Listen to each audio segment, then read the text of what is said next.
And in the report of the minister, I did not see my district.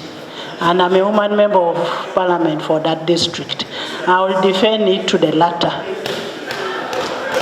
Honourable Speaker. Let's talk about abducted people, because there's nobody abducted from Bukedea. Right, Honourable Speaker, what we expect as a House, that the leader of opposition should respond to what the minister presented on the floor of this House.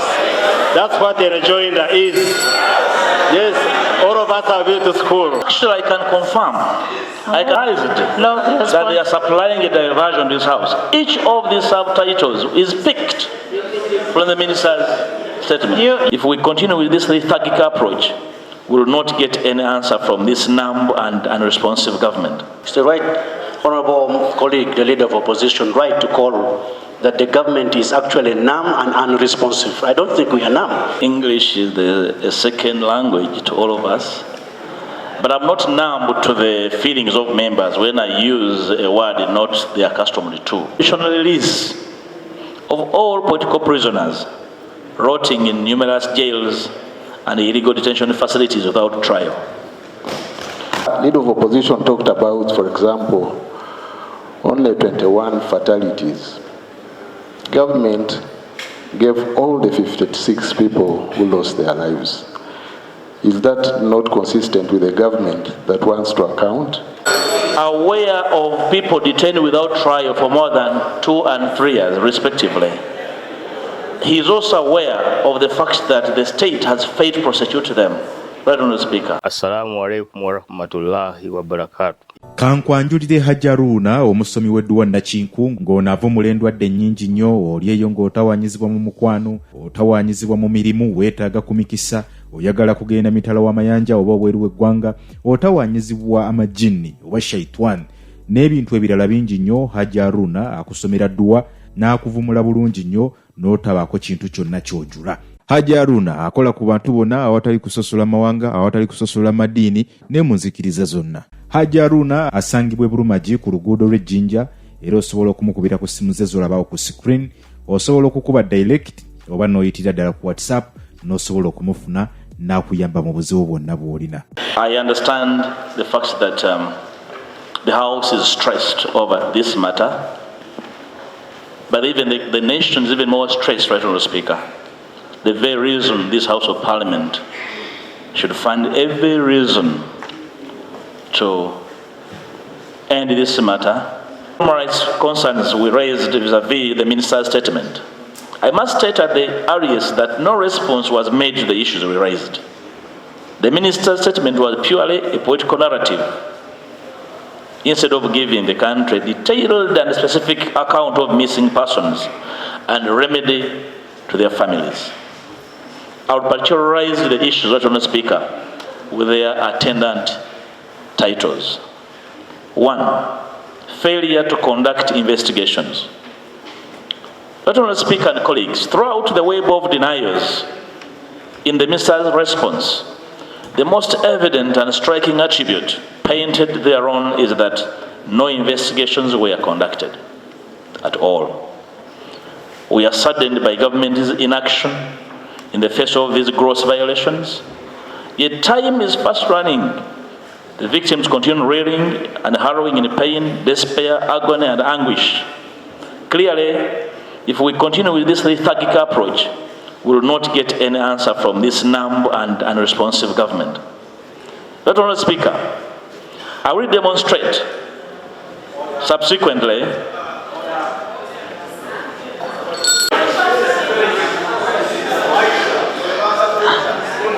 Right, Honourable Speaker, in your communication you actually made it clear about the conduct of members.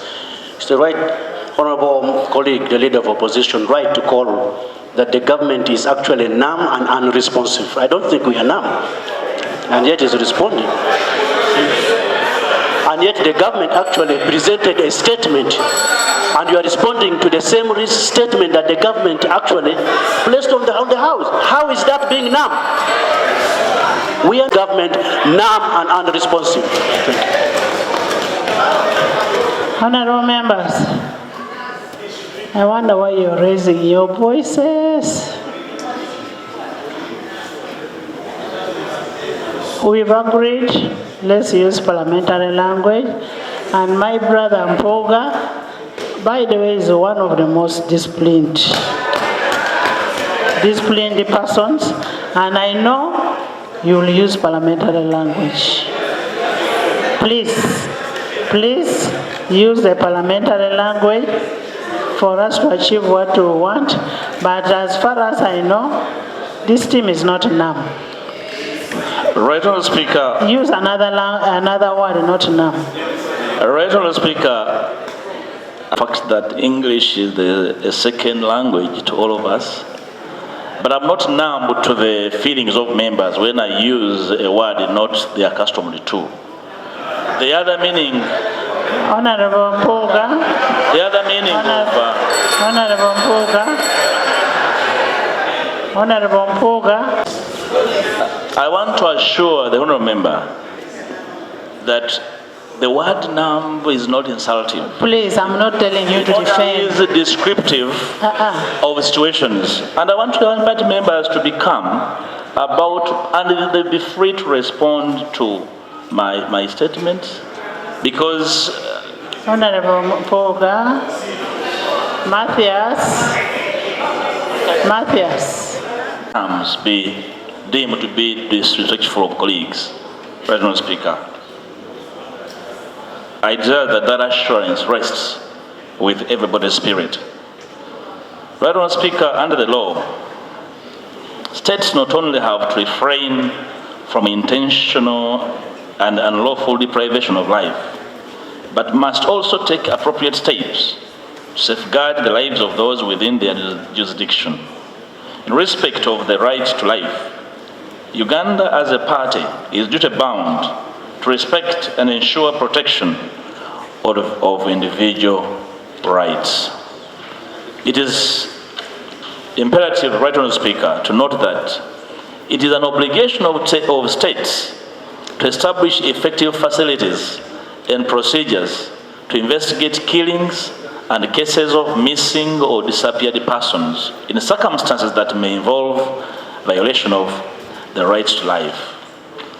Right, Honourable Speaker, I'm going to lay a series of attachments after my presentation, and one of them is a reference to Article 2 of the International Covenant on Civil and Political Rights and the African Charter on Human and People's Rights, to which Uganda is a party and therefore bound.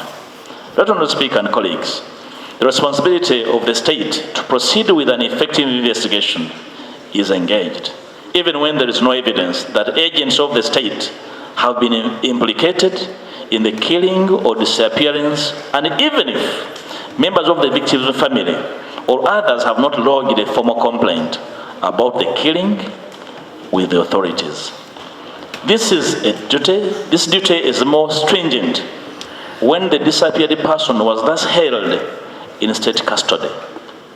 In such circumstances, it is incumbent upon the state to provide a plausible explanation as to the detainee's fate, as well as to ensure that some form of independent monitoring was undertaken.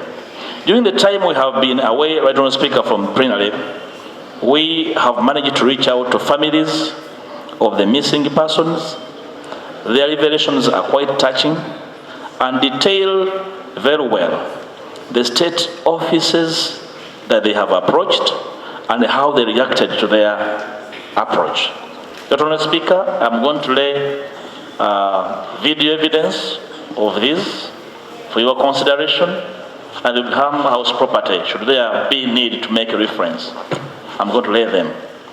In light, I will highlight some of... You lay the video evidence after I've looked at it personally as the presiding officer. Much obliged, in my office. Right Honourable Speaker. Then you will bring it. That's why I've not made a prayer to play it. Okay. But I'll make it available as house property. Okay. For your consideration.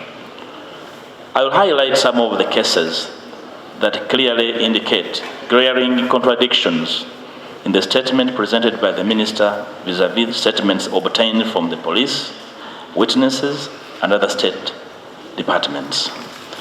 I'll make a few highlights, not the entire 18. Let me sample for the House to make a judgment. Case 1 is that of Damulira John. Right Honourable Speaker and colleagues, the Minister has presented a report indicating that Damulira John is not among the people in government custody. Contrary to what the Minister stated in his report, Damulira's disappearance was reported to police and an SD reference was obtained to that effect. I have indicated this, Right Honourable Speaker. Contrary to what the Minister stated, Damulira's data is well captured with the NIRA under that number. He had a national ID and voter location slip. Right Honourable Speaker, we should also note that at this stage, that the case of Damulira John, just like many other cases of enforced disappearances, was reported to police, and the police was on record admitting his arrest and detention. On 22nd November 2020, Mr. Patrick Onyango, the spokesperson of Kampala Metropolitan Police, confirmed Mr. Damulira's arrest and several others on allegations of participating in protests around the Kampala Metropolitan area, but denied torturing the suspects. And I quote him, "It is true, he, Damulira John, is one of the people we arrested, but I cannot tell you where he and others are detained now. We did not torture any person. And as an institution, torture is prohibited as a form of interrogation." The Daily Monitor of 22nd November quote Mr. Onyango, confirming detaining Mr. Damulira John. Right Honourable Speaker, Damulira John's matter has been investigated by the Uganda Human Rights Commission, the Central Regional Office, and in a letter referenced, quoted, and dated 9th December 2020, addressed to the CMI, indicated that the Commission carried out investigation at Central Police Station in Kampala, and it was established that the victim, Damulira John, is being detained at CMI Kampala. Right Honourable Speaker, that's the Human Rights Commission and the Uganda Police. Right Honourable Speaker, for your information and the information of members, the relatives of Damulira John on 11th January 2021 reported this matter to State House as well, when in turn forwarded the same to the Uganda Human Rights Commission for further management. I have attached correspondence between the police and the Uganda Human Rights Commission on the arrest of Damulira.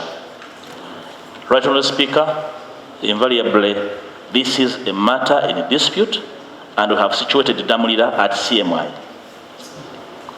John Bosco Chibalama. The Minister denies knowledge of the holding point of John Bosco Chibalama, which contravenes what the Prime Minister, the Right Honourable Nabanja, asserted during a press interview in the corridors of Parliament. She had this to say: "But we are fortunate that Chibalama was traced. He was arrested, and recently in October, in a place called Kakiri. And he is one of those that killed, is claimed to have killed the police officers in Chiboga, Wakiso, and other places." For example, if you can read, Chibalama John Bosco, abducted on 3rd of June 2019 from Kanyanya, Gayaza Road. Now, how do you trace for Chibalama? But we are fortunate that Chibalama was traced. He was arrested recently in October in a place called Kakiri, and he's one of those that killed, is claimed to have killed police officers in Chiboga, Wakiso, and other places. So there are those who have even declared and accepted that they have been, they are attached to the other rebel group, Coalition for Change. Remember? So such people really cannot be arrested like you are chasing a chicken thief. There are those that you have to use. When they are shot, they try to resist or not? Some of them have been shooting police officers, and you are aware. Are you not a Ugandan? Honourable Speaker, a missing person case for Chibalama was reported at Nakanyonyi Police Station, under that reference a day after his abduction on June 3rd, 2019, discrediting the minister's narrative that the family did not contact police for any remedy. Right Honourable Speaker and colleagues, the Deputy Attorney General, the Honourable Jackson Kafuzi, featured on NBS TV talk show The Frontline, and they tried to spin the Prime Minister Honourable Nabanja's narrative by insinuating that the Chibalama she referred to is the founding member of NURP party, who is Moses Ngongo Chibalama. But Honourable Speaker and colleagues, when the Honourable Kafuz was challenged by the show host, who replayed the Honourable Nabanja's bite, he rephrased this statement and said, she misspoke. I don't know what that means. Right Honourable Speaker and colleagues, these ping-pong games by government officials should concern every right-thinking person. The attempt at this spin clearly shows how sections of the ruling party hold Ugandans in contempt and will not stop at anything to show disdain for them. The Prime Minister is on record of Parliament over her total knowledge as to the arrest and whereabouts of Chibalama, and we took her for her statement on record. Right Honourable Speaker, Mr. Chibalama was fully situated. Top government officials are aware of his whereabouts and how they handled his arrest. Right Honourable Speaker, the case of Mr. Wangolo Dennis, of the House. Mr. Wangolo was picked from his workplace at Chebando tax stage and bundled into a drone alongside 5 others, namely Nwagaba, Katendi Bernard, Samba Silas, Kasato, and Zimla Dennis. The abductees were taken to Kakiri Army Barracks, where they were tortured, and they fully released save for Zimla and Wangolo. This abduction was witnessed. Excuse me, young, please first come back, huh? Come back. Sorry. I didn't want this leader. Silas Kasato and Zimla Dennis. Samba Silas Kasato is one person, but on a speaker. Okay. The abductees were taken to Kakiri Army Barracks, where they were tortured, and they fully released the save for Zimla and Wangolo. This abduction was witnessed by the area residents and an authoritative source, the Elson chairperson, Mr. Manje Richard. Dr. Speaker, neither records have proved the existence of Mr. Wangolo, contrary to the minister's claim that he is fictitious, that he has never existed. Last Dr. Speaker, Mr. Semudu Michael Jackson. The kidnap case of Mr. Semudu was reported by his relative, Mr. Kafero Michael, at Old Kampala Police Station under that reference on 26th of November 2020. His credentials at NIRA show that he was registered under that number.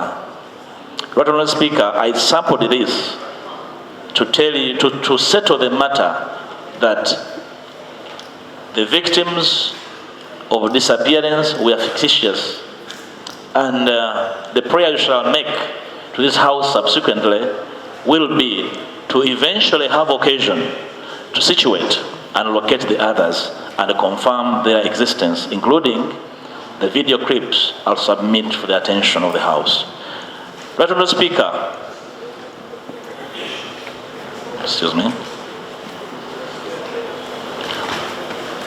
Officials of government claiming responsibility for missing. Right Honourable Speaker, I also bring to your attention and that of the House that some government leaders, including cabinet ministers, such as the Honourable Judith Nabakoba, are on record claiming responsibility for some of the missing persons.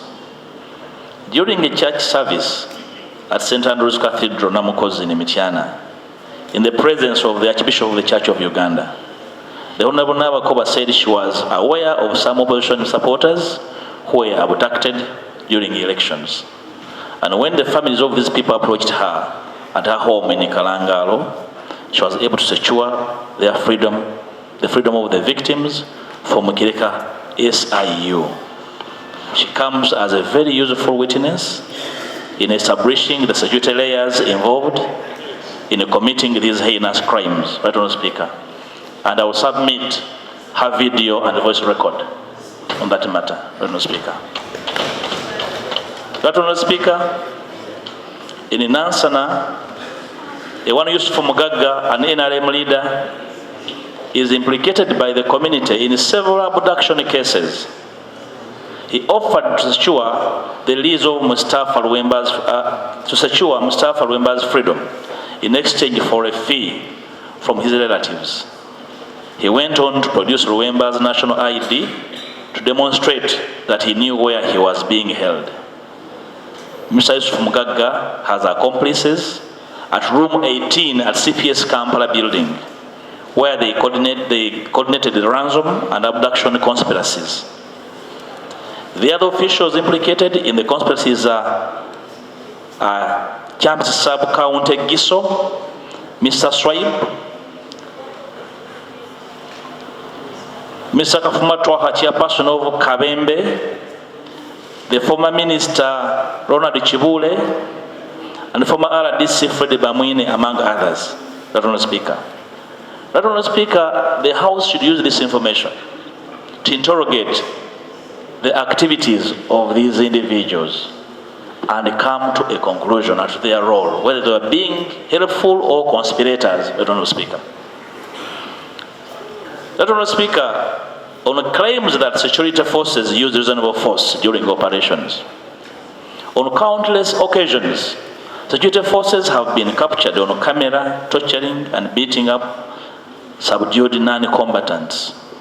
On November 6, 2022, heavily armed security operatives cruising a numberless Toyota Hiace minivan, famously known as a drone, sealed off Gladiator Paradise in Masanaf, Lubaga Division, where they indiscriminately beat up revelers who were watching a Premier League football match. In the scuffle, Kavuma Jamshid, a member of the security detail of the opposition NUP party president, was subdued, handcuffed, and shot as he inquired about the basis of his arrest. I refer the House to the BBC documentary entitled Drones, the Vans That Take People Away, dated 13th February 2023. I have attached that record, Right Honourable Speaker. On November 1, Right Honourable Speaker, Sheikh Chilevu, a Muslim cleric, was subdued as recounted by his wives, Amina Navada and Sophia Nakachwa, handcuffed and shot dead. In sight of his children, despite peacefully submitting to the arresting officers to take him for prosecution. I refer the House to the URN report titled Family Disputes Police Narrative on Killed Sheikh Chilevu. Right Honourable Speaker, the evidence of his killing was all over the place and the circumstances. On May 8, 2023, Hamed Muyodi, an NUP supporter, was shot in the thigh inside the Toyota Hiace minivan that contained JAT officers who had come to arrest him for unsubstantiated allegations. The security officer who shot Muyodi was neither charged nor court-martialed as demanded by the law. But the Kampala Metropolitan Police spokesperson, Luke Owesegire, described the tragedy as an accident. Right Honourable Speaker, we're waiting for the report of the occurrence of that accident inside the van. Right Honourable Speaker, not forgetting the March 2019 extrajudicial murder of Ronald Sebulime, who was handcuffed and shot while in the custody of police in a police patrol, alongside several security-inspired terror against members of the Fourth Estate, the media, and the peaceful protesting media, medical interns, and doctors that have occupied a fair share this year. The excess brutality meted out on minors found at the Kawempe residence of Sheikh Yunus Kamoga is still fresh in our minds, Right Honourable Speaker. Relying on some of these cited incidents, Right Honourable Speaker, therefore, I strongly reject the position of government that security forces use reasonable force when conducting operations. I therefore insist that our report highlighting the security excesses was factual and premised on precedents, accounts of witnesses, and other credible sources who preferred anonymity for fear of reprisal, Right Honourable Speaker. Right Honourable Speaker and colleagues, those who will come after us will never understand how we had that on record. Right Honourable Speaker, detecting registration number plates of vehicles with security missions. Right Honourable Speaker and colleagues, I find totally impractical that the government, as by its statement, expects people to take records of registration number plates in intense circumstances when masked men, gunmen in drones have their fingers ready on the trigger. In July this year, security personnel of the Chief and Military Intelligence traveling in a drone shot dead a 34-year-old Jacqueline Narwanga, a resident of Nakabogo village in Wakiso district. The deceased was on her way to her garden when she found herself entangled in a security operation and was killed just because she was about to witness an abduction operation. This implies that even if she had taken a record of the security vehicle, she would have been unable to be unable to live to tell the story as a witness. I refer the House to the July 25th, 2023 Daily Monitor report, which I have attached, entitled "Army Stray Blades Kill Woman Going to Her Garden." Besides, security is fond of switching registration number plates upon accomplishing their missions. Right Honourable Speaker, this was evident in the tenure of Major General Mzee Sabiti as the Deputy Inspector General of Government, or Inspector General of Police, when his vehicle number plate was switched to a Toyota Hiace drone for an operation. This is the Deputy IGP switching number plates. Right Honourable Speaker. The police spokesperson Fred Nanga came out in defense of the saga and stated that it is their tendency as security to switch number plates depending on the magnitude of the operation they intend to conduct. I also reflect on the various by-elections like Omoro, Soroti, Bukedi, among others, where security forces concealed their vehicle number plates with cow dung to evade detection. Were you in Bukedia to say that? Remove Bukedia from your list. Right Honourable Speaker, the House receives a record for their processing, and the House will take occasion to consider what they drop and what they keep with your indulgence. Much as I'm not supposed to defend my district, I am defending Bukedia was not involved. Right Honourable Speaker, the House will take a record, yes, and will make a determination. Yes,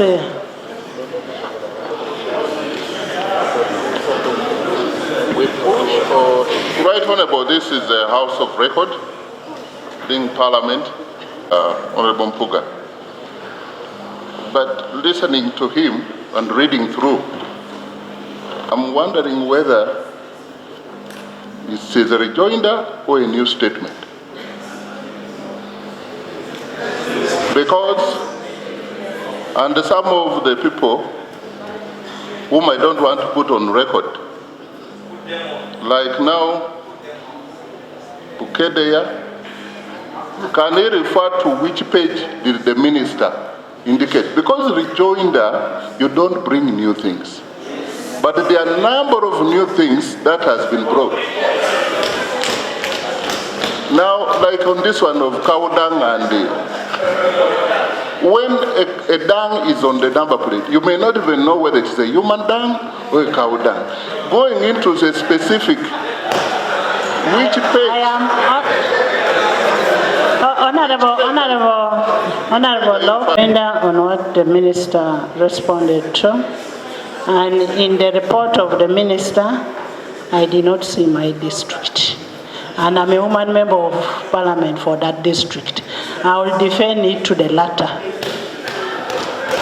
Honourable Speaker. Let's talk about abducted people, because there's nobody abducted from Bukedia. Mr. Speaker, and we all understand the concepts of rejoinders. He's just trying to divert me from presenting this, and I know his game.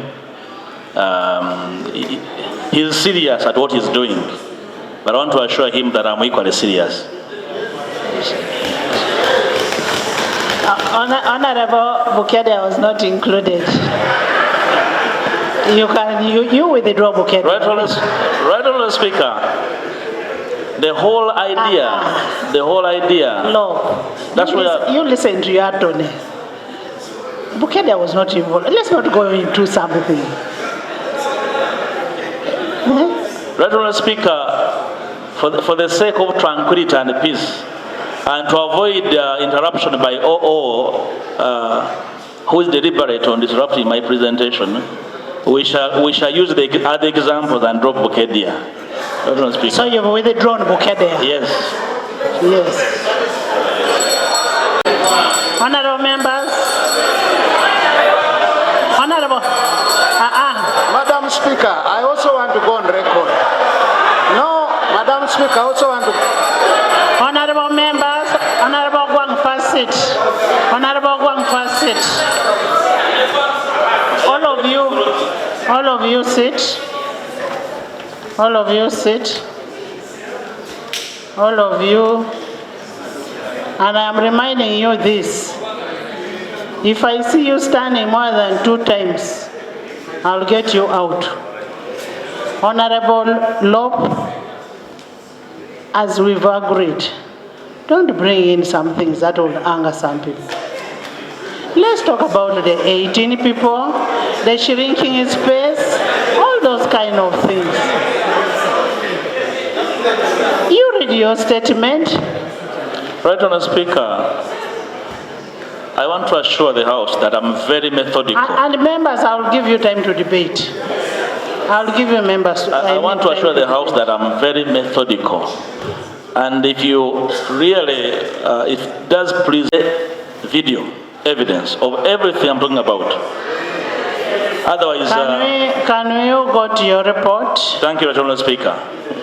I can understand the discomfort and I want this rejoinder is bringing. Honourable Speaker. There's a procedural matter. Thank you very much, Rejoiner. Raised a pertinent issue on the rejoinder. It's indeed procedural right that you give your ruling on how rejoinders are done, so that this Parliament takes a precedent, even for the future, on how we can manage reports and counter-reports. Senior 6 or equivalent that allows us to be in this House, and therefore we understand English. Right, Honourable Speaker, what we expect as a House, that the Leader of Opposition should respond to what the Minister presented on the floor of this House. That's what a rejoinder is. Yes, all of us have been to school. All of us have been to school. And nobody should attempt to take us back to school. So could you guide, Madam Speaker, that the Leader of Opposition restricts himself to respond to what the Minister of Internal Affairs presented on this floor?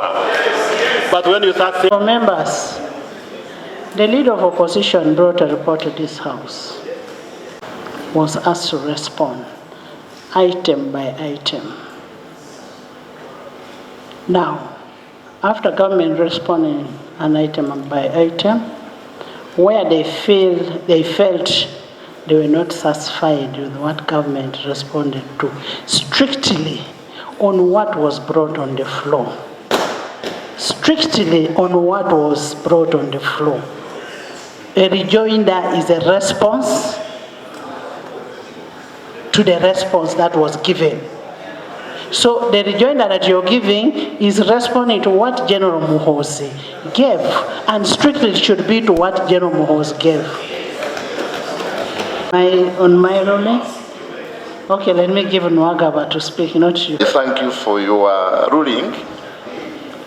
In a rejoinder like the Leader of Opposition is making, you are not limited to responding strictly to the response by the other party, but you can, in responding to that response, you can expound. And what the leader of opposition is doing is just expounding when he is rejoining. Can even go beyond what was mentioned. That is a reply. But now when you look at a rejoinder, it is restrictive to what was raised, the objective of what was raised. Right Honourable Speaker, thank you. Actually, I can confirm, I can that they are supplying a diversion to this House. Each of these subtitles is picked from the Minister's statement. You respond to the Minister's statement. Yeah, and I would like members to really pay attention. And I'm trying to look for the source of the discomfort and I'm not getting it.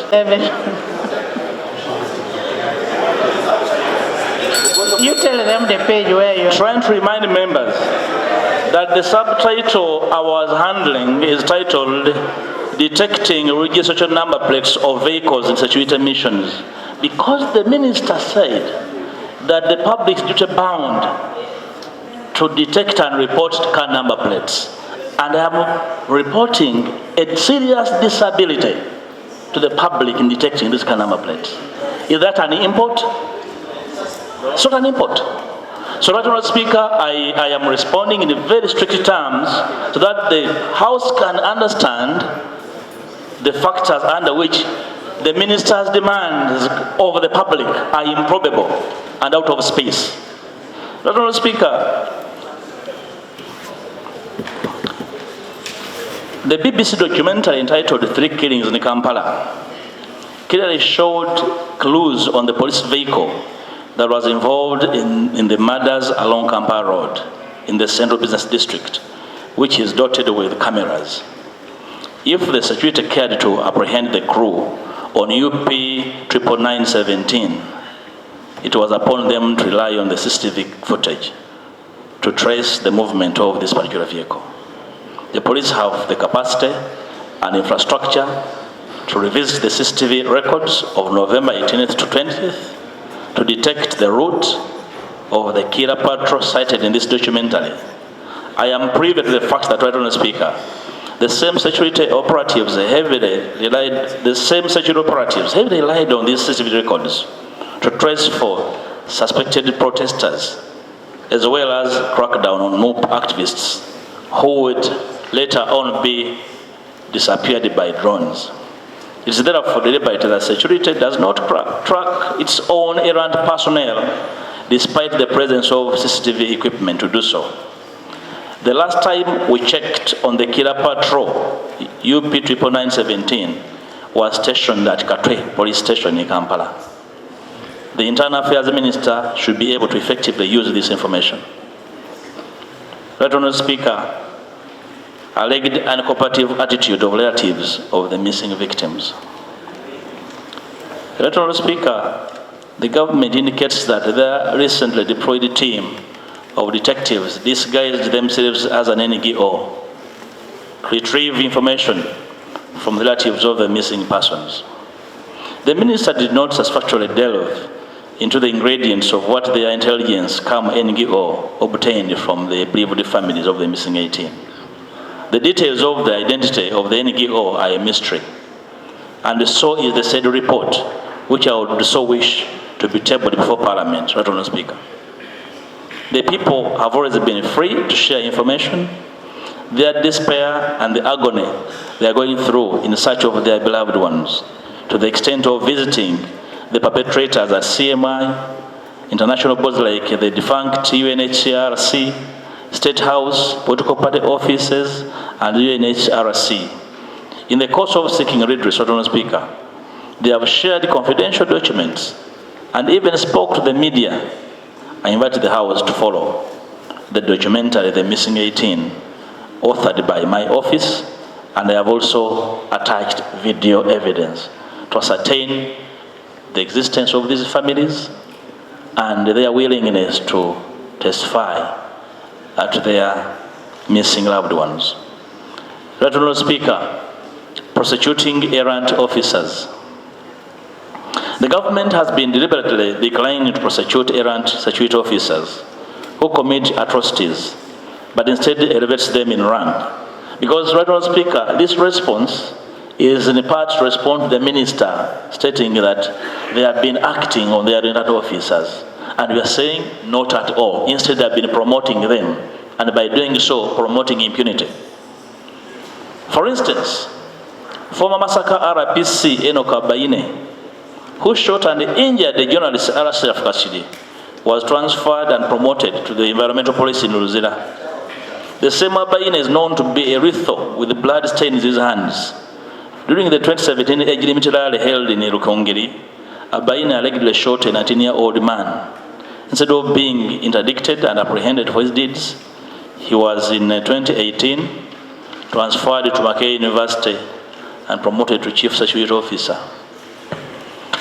The famous 2011 walk-to-work-based tormentor, Inaitwe Gilbert, was promoted from ASP to Superintendent of Police, Right Honourable Speaker, as a highlight. Right Honourable Speaker, the command of the infamous Kasese killings, the one Peter Ruel, was elevated from brigadier to general, and even sits comfortably with us in Parliament. Right Honourable Speaker, CMI Captain Iwan Bashir Mango, who in January 2022 shot and caused the leg amputation of a traffic police officer, Robert Mukebes, remains at large, and the APDF is hesitant in prosecuting him. In fact, the defense spokesperson, Brigadier Francis Kulaiji, said they were unable to track down Captain Mango. She remains at large. As an example, Honourable Speaker, as to how impunity is promoted, the ministers claim that the police driver of truck number UP4841, Constable number 39975, Mr. Aktil Nasasira, was apprehended at baseless, as none of the relatives of Rita Nabukenya, who the minister named Nabukela, was informed as required by principles of law and natural justice. The people who witnessed the accident were not interrogated for statements. Police did not go to Malago Hospital, where the deceased's remains were conveyed. Nabukenya's death was a matter of public interest that should have attracted ample press coverage, but there is no record of the said arrest of Atikulu Nasasira. Right Honourable Speaker, that family never received the information. They remain agitated that the police government neglected their plea to apprehend the killer of their daughter. Right Honourable Speaker, pre-trial detention. Detention has become synonymous with the NRM government, Right Honourable Speaker, especially whenever an opposition political activist or Muslim terror suspect is arrested. We established the reason behind these prolonged detentions is to enable the torture victims to have ample time for their physical injuries to heal. We evidenced this in the case of our NUP supporter in Kasese, Samuel Masereka, and of course exiled Ugandan novelist Kakwenza. When their wounds sustained from torture recover, they are presented in court.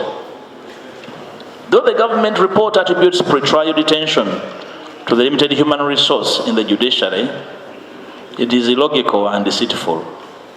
We have witnessed situations where high-profile cases involving ministers and government officials, they were cited in the Karamoja Unishit saga, speedily tried.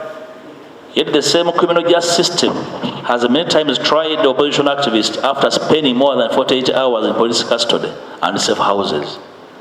For instance, Jamshid Kavumani's colleagues, who were abducted on November 6, 2022, were lined in Mwanga 2 court a month later in December 2022, after a writ of habeas corpus was filed compelling security officers at CMI to panic and drop him at Old Kampala police station. Allegedly, Right Honourable Speaker, a one Swaiman Jakana Naduli was detained in September 2022 at Makindi military barracks for a prolonged period prior to his alignment in court in Nakaseke.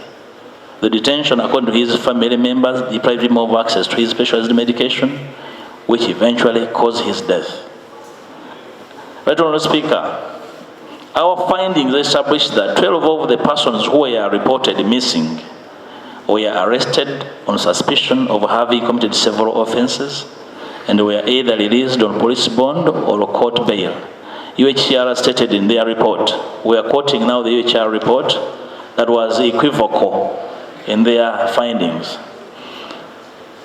We also informed the House that the UHRC chairperson, Ms. Mariam Wangadia, is on record disclosing her fears and insecurity after asserting that her colleagues carry firearms to in-house meetings. Right, Honourable Speaker and honourable members, how do we be convinced that an insecure chairperson is in the right state of mind to investigate other people's rights violations when her own rights are in contention? Right, Honourable Speaker, custody.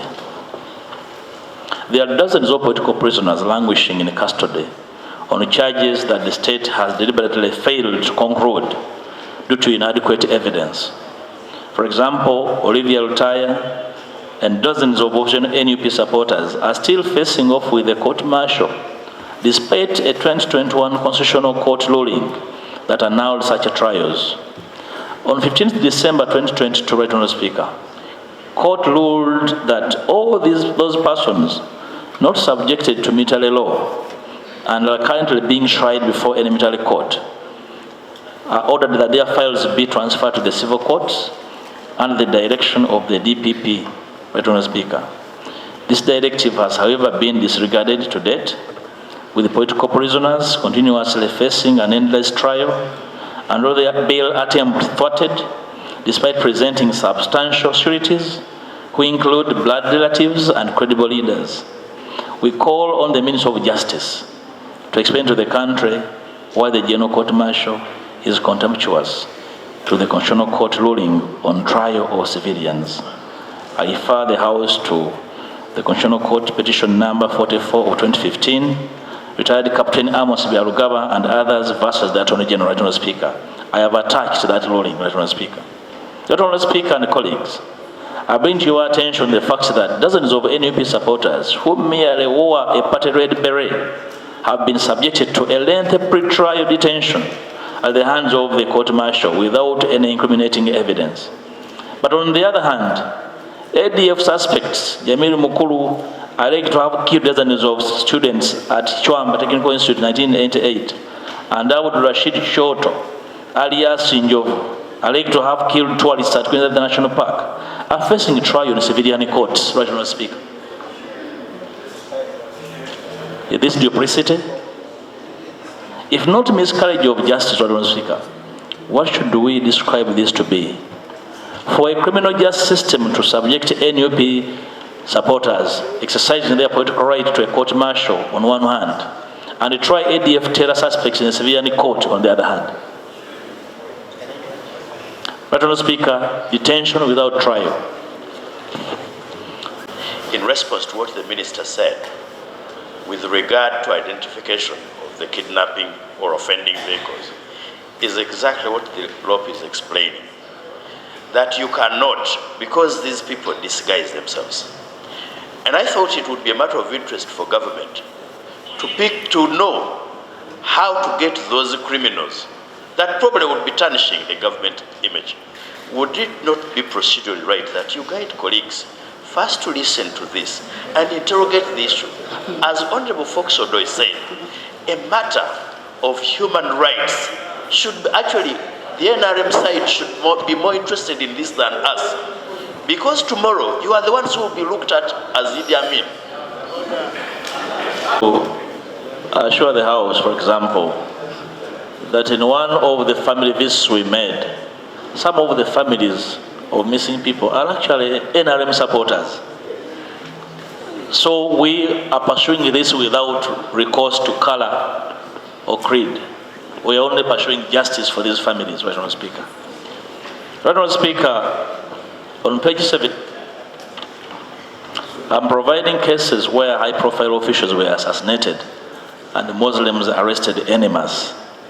I don't have to read through the detail, but I'm quoting in March 7, 2017, the assassination of the former AIGP Andrew Kawesa, Felix Kawesa. And members, I want you to know one thing. Most of these things are inherited, because I don't think any of you was in the House in 2017. We're inheriting some of these things, but we must discuss them. Me, I was not here.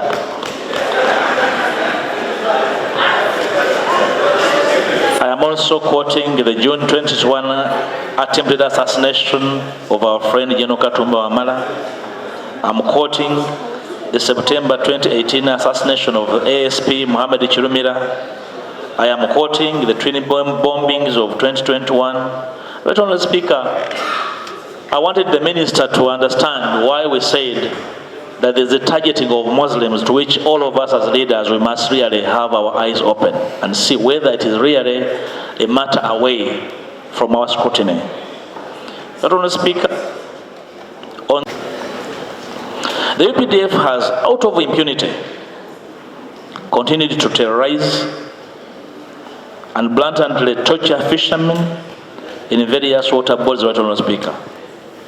That, Honourable Speaker, fish is impounded from the fishermen by the military, who in turn make a killing out of it and ultimately enslave the fishing communities. Harassment and death at the hands of armed personnel have been reported on the lakes. Fishermen are terrorized and their nets seized. They are accused of using particular nets now deemed illegal, yet they are manufactured in Uganda and others are cleared for import. Right, Honourable Speaker, ironically, the government knows about the trading of such gears because taxes are levied on them. Parliament has passed numerous resolutions suspending UPDF activities on water bodies as far as the regulation of fisheries is concerned, all in vain. To date, the Fisheries and Agriculture Act 2022 has not been operationalized and implemented.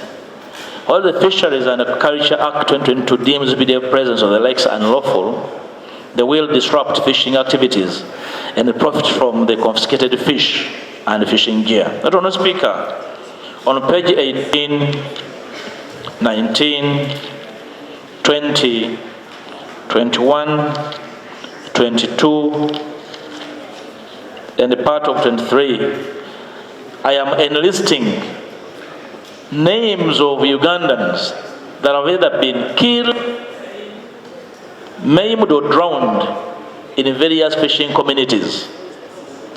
And this House of Parliament should not be held complicit in these violations. But, Mr. Speaker, I understand that over 80 members of Parliament here represent fishing communities. They are waiting for our voice on these violations that are provided, including names that can be verified with a proper inquest, right, Honourable Speaker. Additional release of all political prisoners rotting in numerous jails and illegal detention facilities without trial. Non-trial of these cases is a clear indication of lack of evidence on the side of government, and a red flag that these persecutions are intended to shrink the civic space further and criminalize association with the opposition in our country. Honourable Speaker, these are prisoners of conscience that should not be used as a bargaining tool for the ruling party to suffocate civic space and desire to settle outstanding political questions through these illegal detentions. The Minister of Justice and Constitutional Affairs should explain to the nation under which law the government is charging the citizens with the offense of subversive activities. That, Honourable Speaker, the Constitution is very clear. You cannot raise an offense that is not prescribed by law. I have attacked several charge sheets with the offense of subversive activities, not anywhere on our penal laws. So it's the creation of the government without parliamentary involvement, Rejoiner Speaker. The offense of subversive activities is non-existent, but several people are rotting in jail on account of the offense of subversive activities, which is not prescribed by law, Rejoiner Speaker. 2, establishment of a Judicial Commission of Inquiry. Rejoiner Speaker, we demand that with the utmost urgency, the formation of a commission of inquiry to investigate these glaring human rights violations. We propose that the said commission of inquiry be chaired by a judge of the High Court. We believe that the commission will be endowed with the authority independence, and resources necessary to uncover the truth, to hold those responsible accountable, and to ensure that justice prevails. Right Honourable Speaker, our prayer is premised on Section 1 of the Commission of Inquiries Act, which empowers the Minister of Justice to issue a commission appointing one or more commissioners and authorizing those commissioners to inquire into a conduct of an officer in public service of Uganda, the conduct of any chief, the conduct of all management of any department of the public service, all of any public or local institution, or in any matter in which an inquiry would be for the public welfare. Right Honourable Speaker. In specific terms, we move that the Commission specifically handles the case of the 18 missing persons, the unresolved cases of targeted and slain Muslim clerics, and the infamous November 2020 killings. Right Honourable Speaker, the extent of suffocation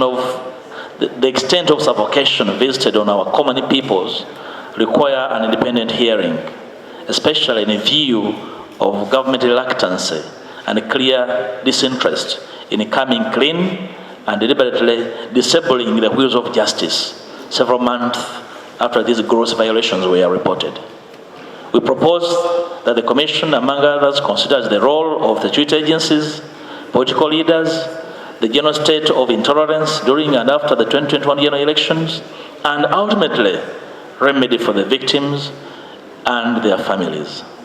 3, need for a select committee of Parliament. Right Honourable Speaker, Rule 190 of the Parliamentary Rules of Procedure empowers Parliament to appoint a select committee to investigate a particular matter.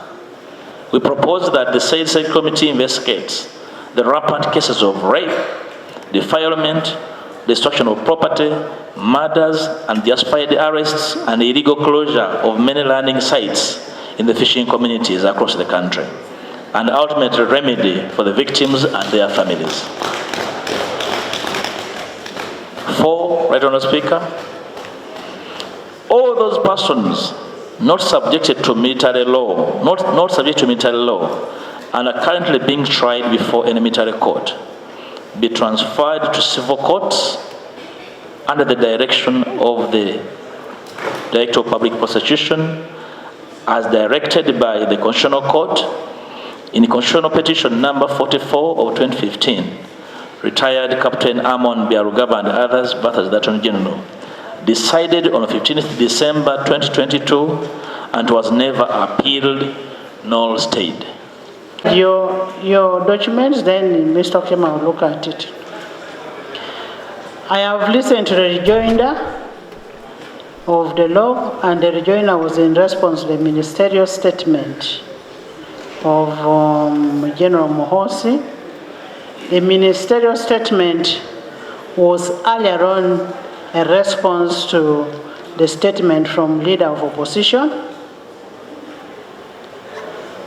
I therefore don't want to turn this debate into a ping pong. I want to borrow your word. You're the one who used that word, ping pong. I don't want it to be a ping pong between the General Mohosi and then the leader of opposition. We should go straight to the issues that we want to achieve. There are prayers that have been put in place. Let's go straight to the prayers. And I want to retaliate to what Honorable Fox Odoy was saying. We are one house, and whatever we are discussing here is for the good of the people outside there.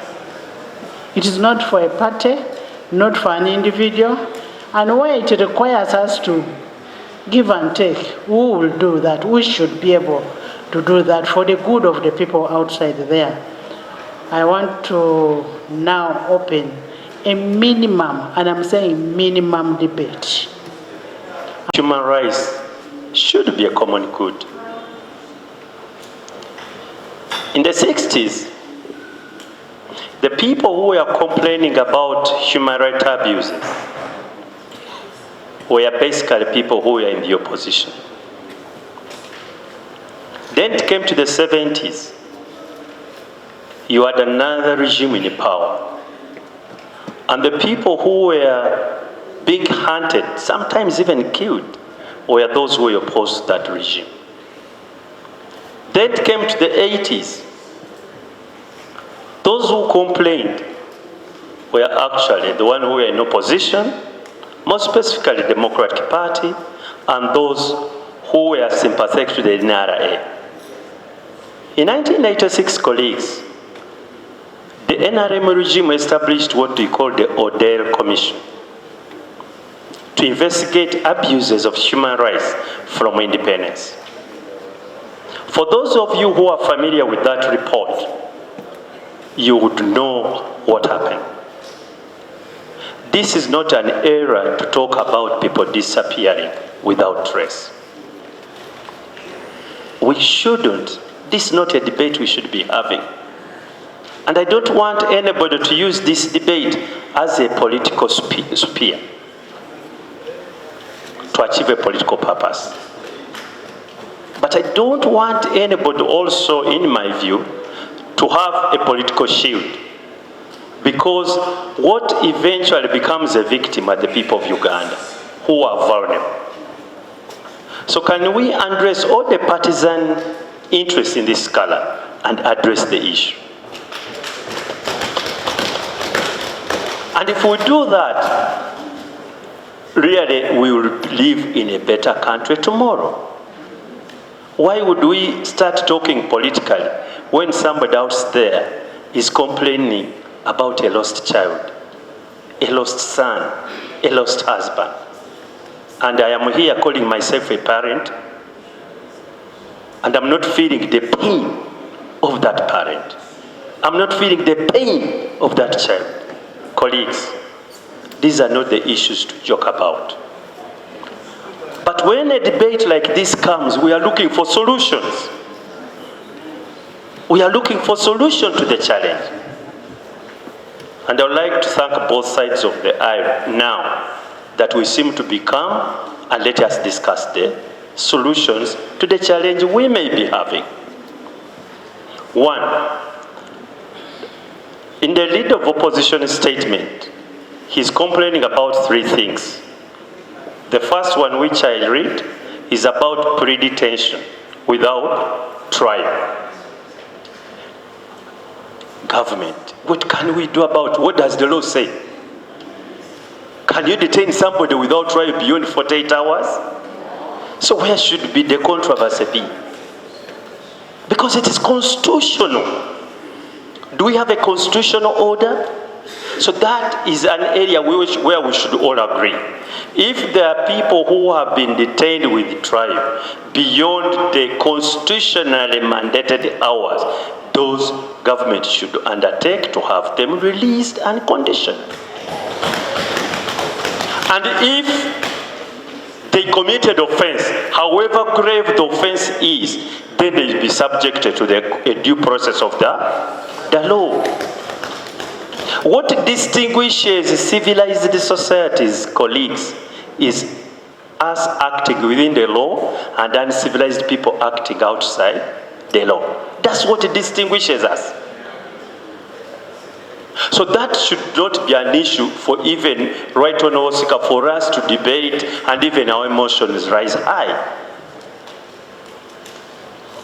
Two, I see the Right Honourable Lop suggesting that there should be a judicial commission of inquiry. I have had the opportunity to look at the law. That is a prerogative of the government. Let them examine what is here, and if it warrants, then they have that opportunity. Because, Right Honourable Speaker, we cannot as Parliament resolve to create a judicial commission of inquiry because of the constitutional limitations we have. It would require resources, and once it is resources, then you cannot do it because it offends the Constitution. So, let the government listen and then say, well, in the circumstances, does this matter require a judicial commission of inquiry or not? Two, 3, the Right Honourable Leader of Opposition is suggesting to set up a select committee. We shouldn't have regrets in our own committees. We already have a committee on human rights. It's already in place. It's only under circumstances where we don't have a committee specifically provided for that we can resort to ad hoc and select committees. As of now, Right Honourable Speaker, colleagues, let us have faith in our own committees which are in place. Because that's what the rules say. These matters can be handled by the Human Rights Committee, and then we can report. We don't have to be every other time establishing commissions or select committees. That means we have no faith within our own committee. In any case, Right Honourable Speaker, where are you going to get these members who are not from this committee? If you don't have faith in them, in these ones who are here, and they all belong to different committees. So are we going to get members outside? And the people who are on these committees actually were designated by both sides. We have committees in place which can discuss and investigate these matters which are still pending. We don't have to be establishing another select committee. Right Honourable Speaker, there is this other issue which if they are I see compensation on page 3. What should be the problem? I thought the government had already taken that decision. I don't know why we were even debating. Because the president came out clear that if there are people who lost their lives unlawfully, then government is going to compensate their families. So the issue is, have those been compensated or not? And if they have not been compensated, then the government should undertake to follow up what His Excellency the President promised the country. We don't have to be debating so much about whether they should be compensated or not. Did they lose their lives unfairly during the riots? If they did, then they can be compensated in accordance with the law. And government has already taken a stand on that. Right Honourable Speaker and Honourable Members, about the rejoinder of the Honourable Leader of Opposition, and to show the seriousness of government, we had the courtesy even to listen to the new things he brought in his rejoinder, because we take seriously the matter of human rights. That said,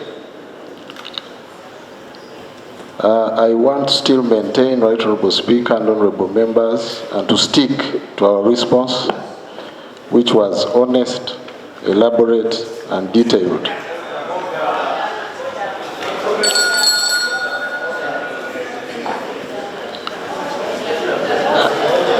And it even left avenues for remedy for those who felt unsatisfied by that response, in anticipation. And those remedies are known to the law. Lop said that time, and I quote, he asked whether we feel pain and are alive, and if we feel for others and are human. I want to restate here that we are both and even more. We do, however, even have the obligation as government to protect and preserve human rights as enjoined by the Constitution of Uganda.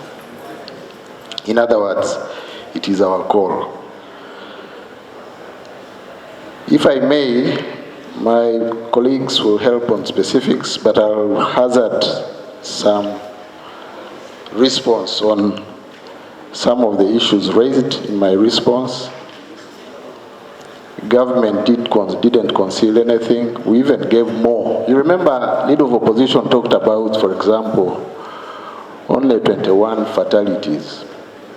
Government gave all the 56 people who lost their lives Is that not consistent with a government that wants to account? He didn't talk about injured persons. We revealed that there were people who were injured. Is that consistent with someone who wants to conceal the truth? And I even beg the question of the logic of mentioning only 21 people. Were those only party members of NUP? And the rest didn't matter? Only he can answer. So government, in short, volunteered this information to demonstrate accountability. He didn't mention about the destruction in the riots and those responsible who were arrested, many tried and convicted, others released, and others on bail. That too is accountability. In some, accountability shouldn't be selective. It must be honest and total. On the vehicles, we gave our all, which was sufficient. In particular, about the two identifiable ones, we even identified the driver of the police vehicle.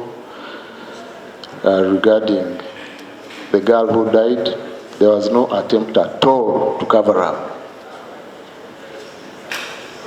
What better accountability can we give?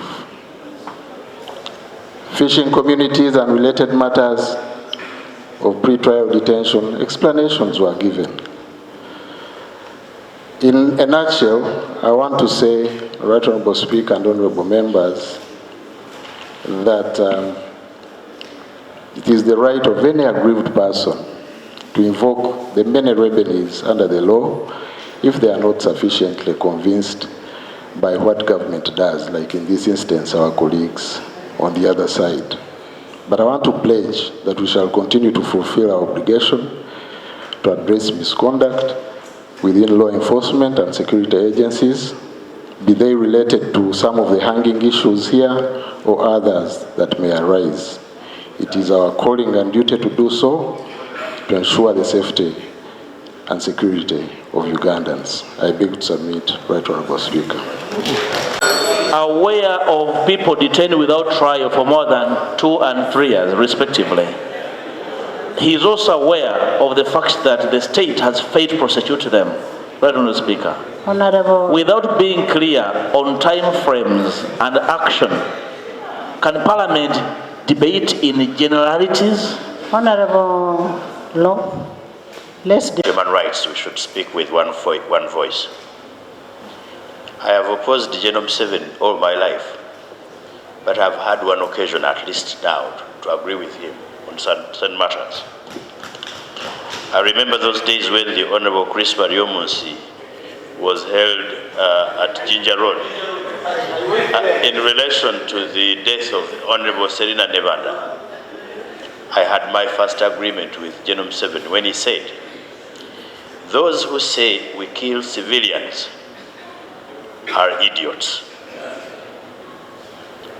Genome 7 has also told us, especially those of us who were not old enough during the days of Idi Amin, that the reason he called past leaders swine was because they did not know the value of human life.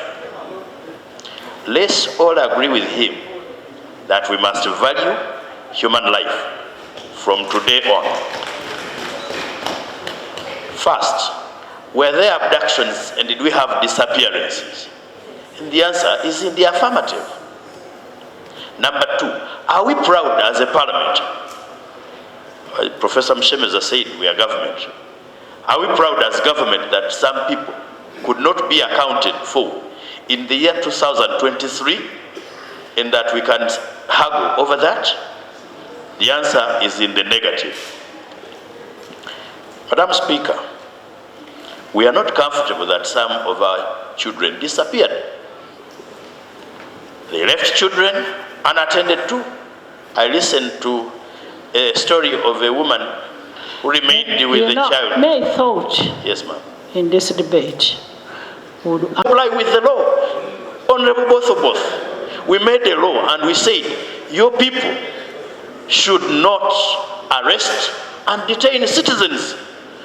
And beyond detaining, you're detaining unconstitutionally. I want you to express your pride on the microphone and say, we are doing the right thing under the Constitution and under the Act. Right, Honorable Speaker. Let's agree.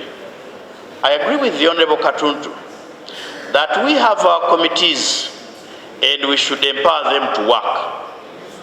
And these committees include the Committee on Human Rights, which, for the record, we have stated before, is an oversight committee and is not a sectoral committee.